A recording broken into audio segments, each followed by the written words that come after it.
So, hello everyone, and welcome to Career Shades once again. And today we have a really special guest with us, Mr. Himanshu Arora.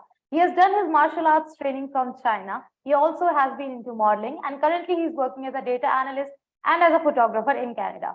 So, how are you doing, sir? Welcome to our platform. Good, thank you. Thank you so much. Thank you for having me. How are you doing? I am also good. So, sir, I want to start from the start. So, I just want to know, like, what developed your fascination towards martial arts, and when did you decide that this is something I want to get trained in? Yeah, so it all started back in school while I was in 9th, 10th grade. And I used to watch movies, Jackie Chan, Bruce Lee, I was quite fascinated by these guys, like how do they do all that? And I was very fascinated by fighting in general and in a positive sense, of course. And then, but still around like even till 11th grade, I was just watching, I was happy watching movies. All the fascination was so much, but I still never like thought of going into it and practicing it myself to at a very deep level.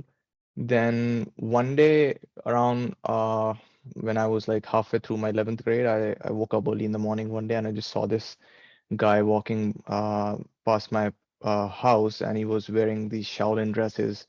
I don't know if you've seen Oh, this movie, 36 Chamber of yeah, Shaolin. He yeah. was wearing that orange dress with those white socks up and those black laces all up the way to his shin. So I didn't say anything. I just saw him go by, and that was like intriguing. I'm like, okay. And then nothing happened for like 2, 3 weeks. And again, I saw him in the evening one day. That's when I followed him. Same dress, same guy.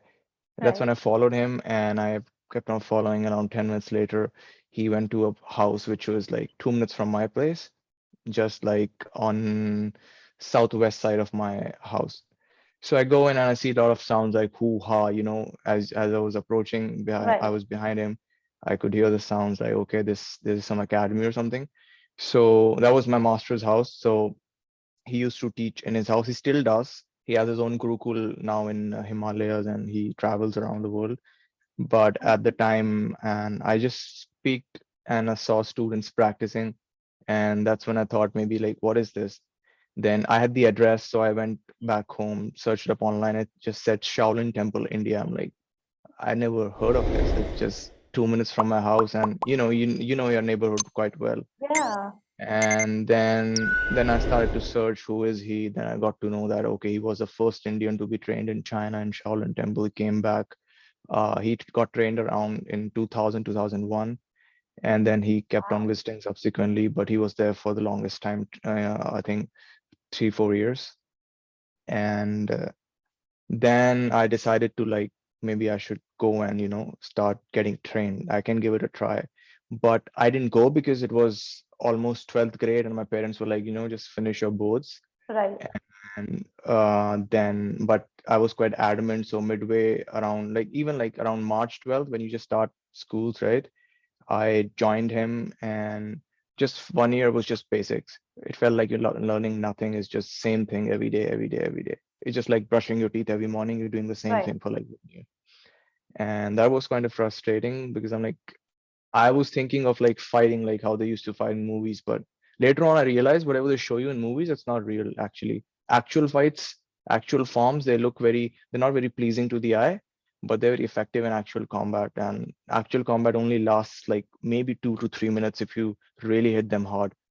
So anyways, Absolutely. so yeah, that continued. Then college happened. I kept on training every day. So college finished, then I'm like, what should I do now? So I was almost like on top of this every day. So, but then my college life was also like that. You go to college in the morning and then you come back home because I used to go in Janakpuri, Delhi.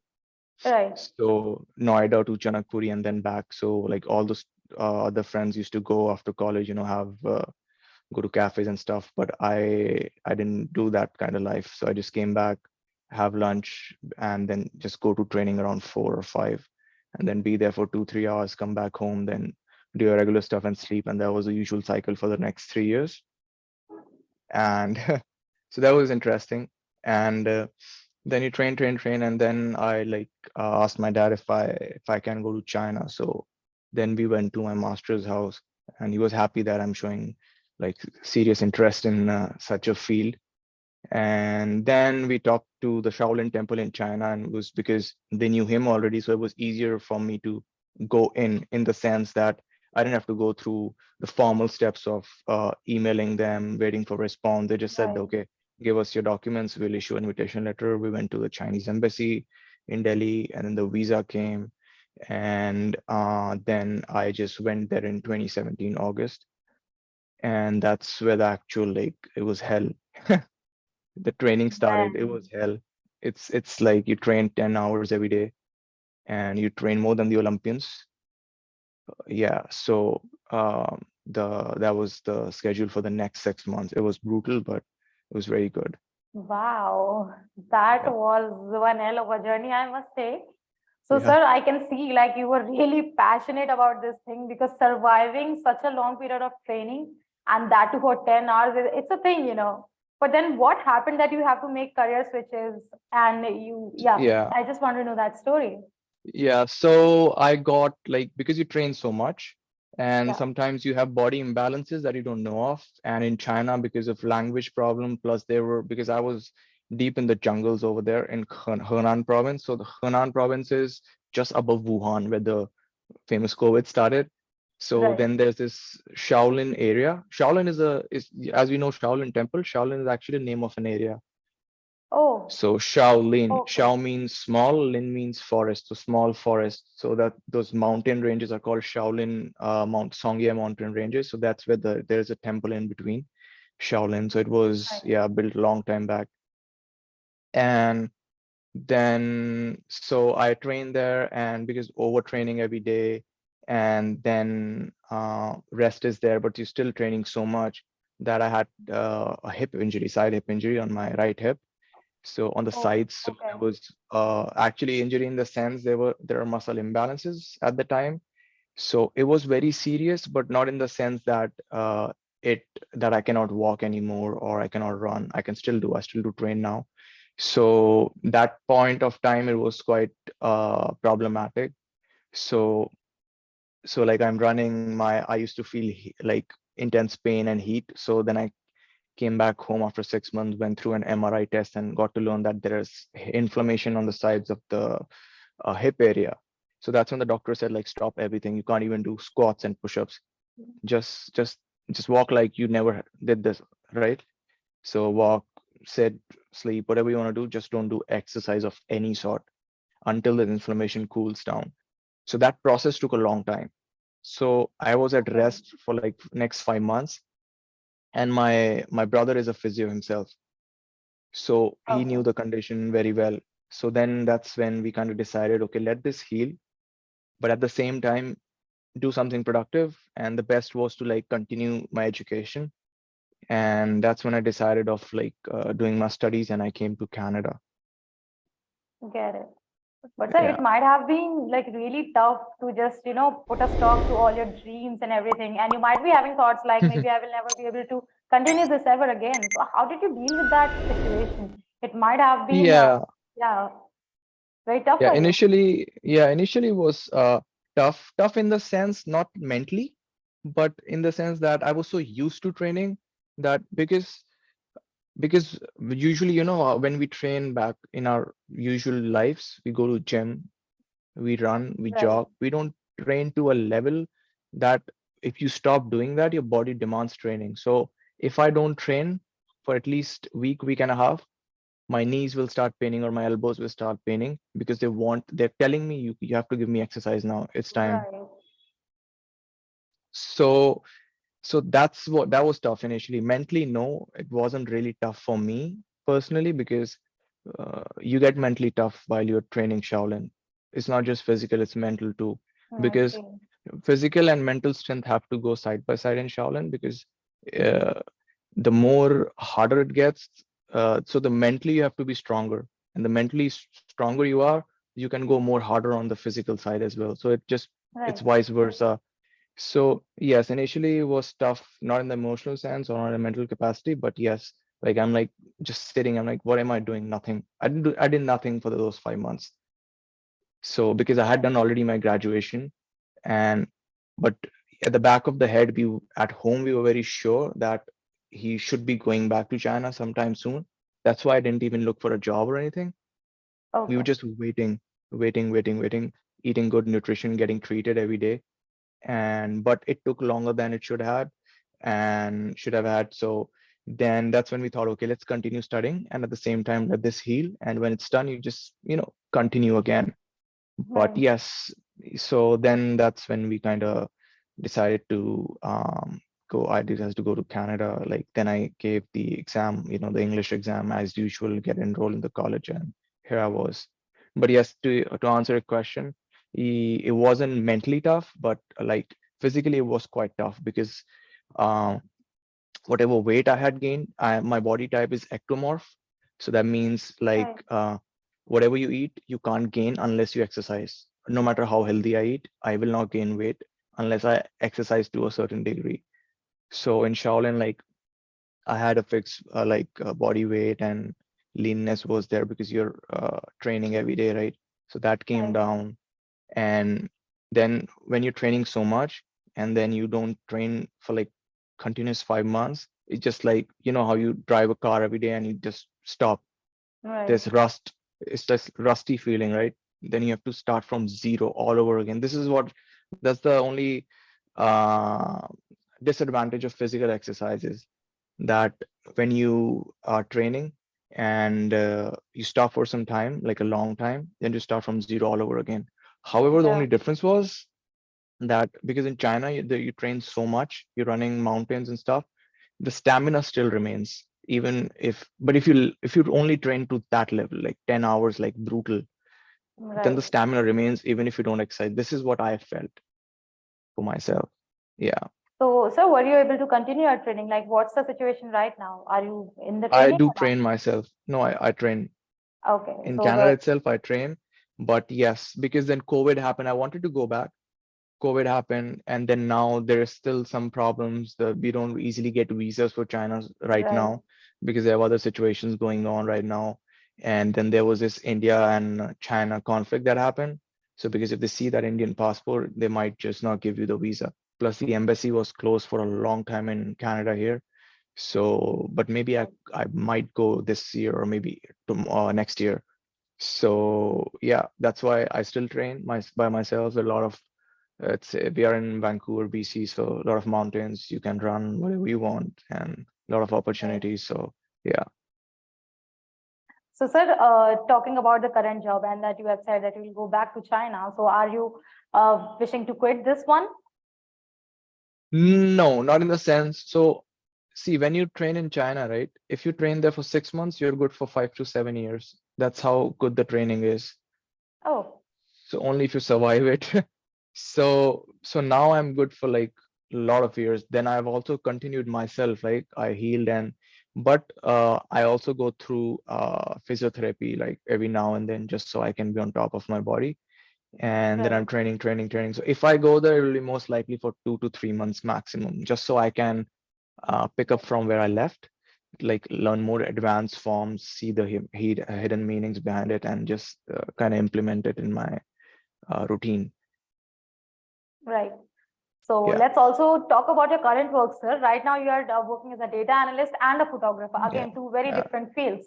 So, Yeah.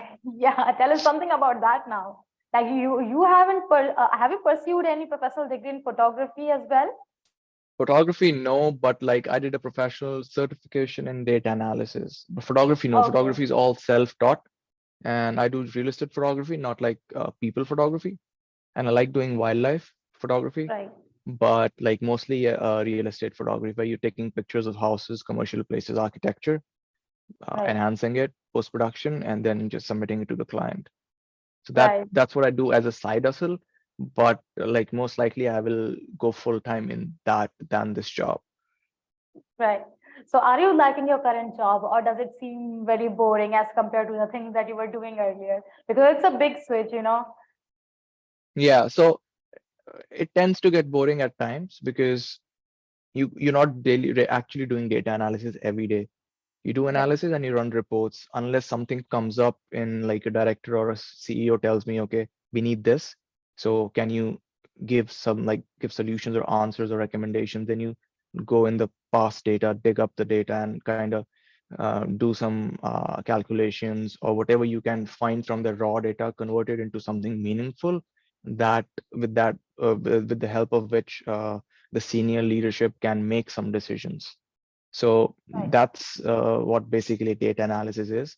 Yes, at times it gets monotonous, it gets boring, but that's a part of the job. Right. So I kind of And balance it off with the other jobs. So yeah, exactly. So photography is one another hobby of yours. And I guess yes, like photography is quite exciting, especially wildlife. And as yes, far as I know about photography, because I'm a mass communication student, wildlife photography, although it's very adventurous, it requires a lot of patience and everything, you know. yes, yeah. And So yeah, actually, yeah, that's what I learned in the process too.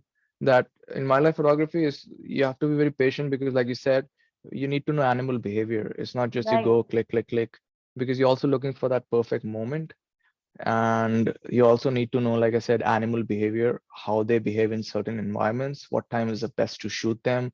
Maybe when not many people are around, only then the animal also feels free. So he can right, act natural, otherwise he won't even show up. Plus in BC here, there are a lot of birds. I haven't had a right. chance to like go wildlife since a long time actually now, but there are a lot of birds in BC or deers. You won't find Oh, lions or tigers because there are no national parks like so many we have in India. That's what yeah. you will miss if anybody is living in Canada. That's what you'll miss the most if you're into wildlife photography, that you won't find tigers, elephants, lions, unless you go to a zoo. But zoo is not a place to photograph, right? Yeah. So yeah, the only animals or species you're gonna find is seals, whales, uh different species of birds. There are a lot of birds here. Like we have books here with like endless books on birds in BC. I Different see. kinds of birds, bald eagles. Eagles you see like bald eagles, which you like see in a very luxury format in pictures, that you see every other day here. Like so many bald eagles. Wow. Yeah, yeah. So Right. yeah. So your journey has been a total roller coaster, right? And often It at the has been, times yeah. like these, when you know, just lose everything that you imagine and the life that you hope for. So during such times, there are a lot of people who get disheartened and you know they give up because of some failures. So for our young Yeah. students, would you like to give a piece of advice? Like how do you have to deal with such times? So like I feel like success, like everybody has different like meanings of success. You know, success, definition of success is it depends on what you're looking for, how you see success as. Like all I would say is like don't have self-pity at Yeah, any cost. And like we say, oh, don't what has happened with my life? Now I don't see anything, nobody loves me. It's all like crap. Don't go into that trap. Plus, success is basically, it's failure after failure. It's a series of failures, technically. So you, at that point, when something like goes south, like, right, and you had a goal in mind and you can't achieve it anymore, or maybe you can, but at a very later stage, like it was in my case, I had to stop because I was healing at that time now. right, So all you have to do is like be very positive at that time, write down your goals, what you want now. And instead of like, because everybody, what I have feel and I have seen in people is like when we go for something, we get that image of success, how that thing would look like, the end result. And when we stumble or when we fall, right? And usually a lot of us give up on the first failures. And even if some of us continue to go ahead, um, we are so attached to that end image that if something wrong goes in that step, you stumble, instead of like trying to find the solution, like look at it a scientific way, that why, what happened, like okay, I fell, how did I fall, right? Okay, maybe something right, was wrong in my shoes or something happened, just a basic example. And don't get too attached to that end result. So I know you're working with in the for the end result, but you also have to focus more on the process, otherwise it'll be a problem. And it's not right, the end of life, right? So you have to have a warrior mindset, basically, that life will have challenges, and it's not just for you to enjoy the beautiful aspects of life. Challenges come, that is why, I mean, we call it life, right? Ups and downs. So write down, in case something like this happens, like it happened with me. I used to write down, okay, this is what has happened, this is where I'm at, what do I want to do next? because what happened is in the past, yes, not. So how are you able to think about it? Because it's a memory right now, that's it. So it's you're just playing, that's it. And you're getting affected because you're playing it so much. So that's why you're getting attached to that image you had initially of the end Right. result. It has happened, it has happened. You can't do anything. You have to learn from like other people. Like I'm not the first one who's failing in life and sports. There's so many Right. sports persons who are even at a higher stage in their careers, and they have to stop doing because of like stop playing because of some injuries happen, right?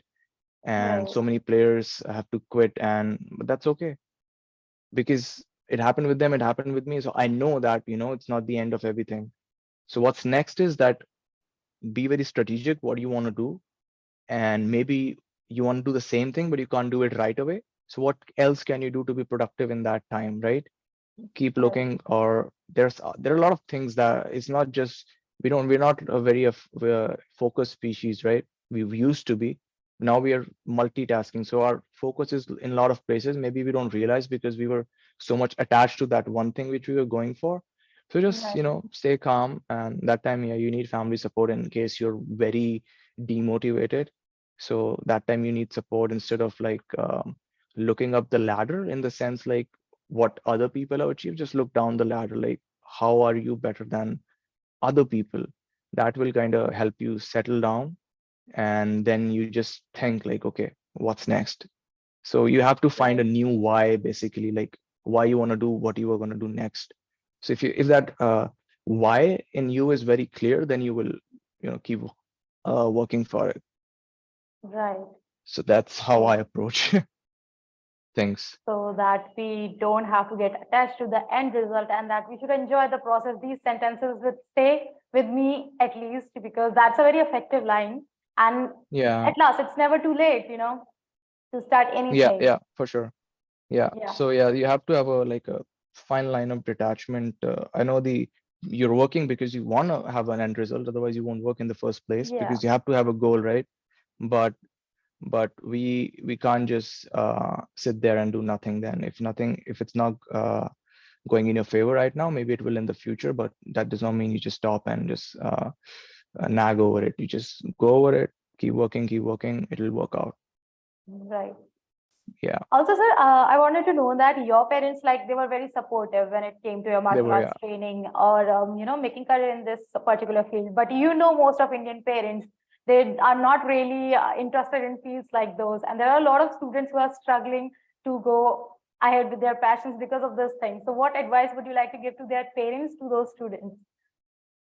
All I'd say is like support your child because right now I know, because being an Indian, I know the mentality is like engineer, doctor, maybe now lawyers and some other Right, professions. But that's not the end of the world. Like doctors are not running the world. Just doctors, engineers, and lawyers are not running the world. Farmers are too. If your child wants to be a farmer, might as well go for it. Just find him a right, way. Maybe you can't find a way right away, but at least you can work towards it because the only thing that's going to happen is a reaction. If you just want him to do what you want him to do and the child does not, then there will be a reaction, right. and eventually that reaction keeps getting accumulated over the period of time and it's going to blast one day, and True that's that. not good. So because if he's interested in something, then he will also work for it. Right, Otherwise some students, like they study against their wishes. Maybe they don't want to be a doctor and he's studying right, for medical field, and then he won't really go through happily or around those years of studying. And so that's why if he wants to be a musician, if he wants to be a painter, if he wants to do something good, whatever he wants to, whatever his interests are, like allow him to do it, and at least give him a couple of years. That's the right, that's the good start. If you still believe, at least you should give them a chance. Maybe right, they fail, maybe they don't. If they fail, then okay, you can discuss further. Okay, this was your chance. Now, do you want to still do it, or maybe there are alternatives? But chance has to be given. A chance is very important right. because we love watching Shah Rukh Khan films. We love watching actors, but like they also had taken chances back then, and those were like bigger chances, right? Right. because this field, even like modeling and acting, it's a big struggle. You don't know. It is. It is. Yeah, Definitely. and but they're still working for it because there's a dream, right? Right. So that's why for parents, it's very important to support the child in those phases, development phases, because whenever somebody has a dream, usually it's at a younger age, and at a younger age also the mind is not that developed too. So if Right. you're supporting him in that sense, you're also helping him be more mature earlier than Right. he should have or he or she should be. Plus, if they do something they like, they're gonna at least be happy. So it's because at the end, I know your parents always think the best for you. It's not that they particularly want to be a doctor because they see a future in there. There is future for sure, but there is future in other fields too. Right. So So, that's yeah. since you also mentioned modeling and acting right now, I also wanted to talk about your modeling career. You have also been into modeling, right? So, how did Yeah, that start and when exactly? that actually happened in China because in China I was one of the top performers there. And Okay. so there was this shoot that was happening for the provincial government of Henan. They wanted to promote Kung Fu. Okay. So they wanted to get more tourists, sorry. And sorry, you just got off for a second. Okay, Oh, okay. so yeah, so they wanted more tourist attraction. So they wanted to have an actor who is a foreigner. So in a movie that you have to act in a way that you're a foreigner, you're going left and right in the place in Shaolin and you're Right. observing the martial arts and then you show interest in learning. And so basically they wanted to show that Henan province from his eyes of a foreigner. So that's when they kind of selected me and we had Oh, some photo shoots and it was a 3 4 I think it was a 4 day shoot, complete shoot. It was a full setup. That was my first exposure to cameras and films, and I didn't take it that right. seriously at the time, but the memory just stayed with me and I was like, okay, that's how films, and it was a short film, so that's how Right. films are made. So there's a lot of hard work that goes in there, and then a little bit of modeling here and there, but not very big in modeling, but it was more of an like the opportunities that just came to my door and I just took it. Right. Yeah. So, if you will have more opportunities in future, do you wish to go ahead with these now? Did you like doing Yeah, it? well, yeah, why not? It's more actually feasible kind of for me to do it here than back home because the lifestyle here Okay. is very different. Right. So it Right. allows you to do two things at the same time and also you don't get that tired. Like I'm Right. doing Yeah. photography and job, right?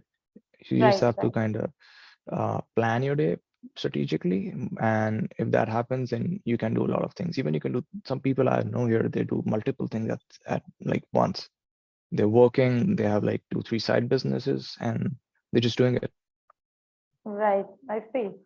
So, Yeah. sir, since you have decided to go ahead with your training again, so where do you see yourself after 10 years? Like, what's the ultimate goal? Ultimate goal, I think, should be uh, film and video production because I'm Right. learning a lot about it right now. And photography is good. I also do videos and like color grading is a big part of like making films and stuff. Okay. So, I mean, it's a creative field again. So there is no right or wrong. There is no success or failure in this. It's just you Right. keep going. So, but yes, eventually I think there will come opportunities that will kind of help me stand out. Right. Sorry. So I'm working on it every day and hopefully we'll get there. That's where I kind of see myself in within 10 years of time. Right. Also, Yeah. talking about making career, is martial arts something that can actually provide you monetary benefits in future, or at Yes. least for a long term? So, how Oh, yeah. exactly does that happen? So simple. First, for like martial arts to work, so like you will only be able to teach if you can like learn yourself first very good, like to the core of it. You Right. can't just, it's just like I've learned a little bit how to draw and now I think I'm a painter or like an artist. It doesn't all work like that. Right. To to call yourself a master or to be called as a master in martial arts, you actually have to reach a level of master. It's not that you train for like 2 3 years and then you have in 2 3 years you'll learn a lot. but still Yeah. you're not eligible to teach. You can teach very basics, but to teach advanced, it's better you go through that training in one go. So Right. that's why if you're learning from somebody, let's say in India or some other country, which an art which is not of that country, then you will Right. learn at a slow pace. Even if you go 2 hours every day, it might take you like 5, 6 years. That's why I would like to go to China, and like I wanted to like take that teaching back with me.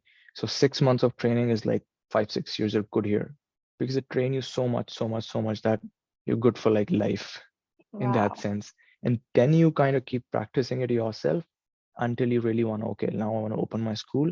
And but you also have to get authorizations from China. If they feel you're good to, if you're okay to teach, only then will they authorize you. And then you can take that name with you wherever you are in the world, and then start teaching people. And then you charge them. That's it, like a nominal fee. And eventually your school will get big and you will get money out of it. Right. So do So you yeah, wish to so become there a are, master one day? I don't know, maybe like those whoever knows about me here that I used to do all that and I still do, they sometimes get intrigued or show interest. But the problem here is like uh, the teachings in China, they're a little hardcore, right? You might Right. get bruises, you might fall. People here are quite sensitive.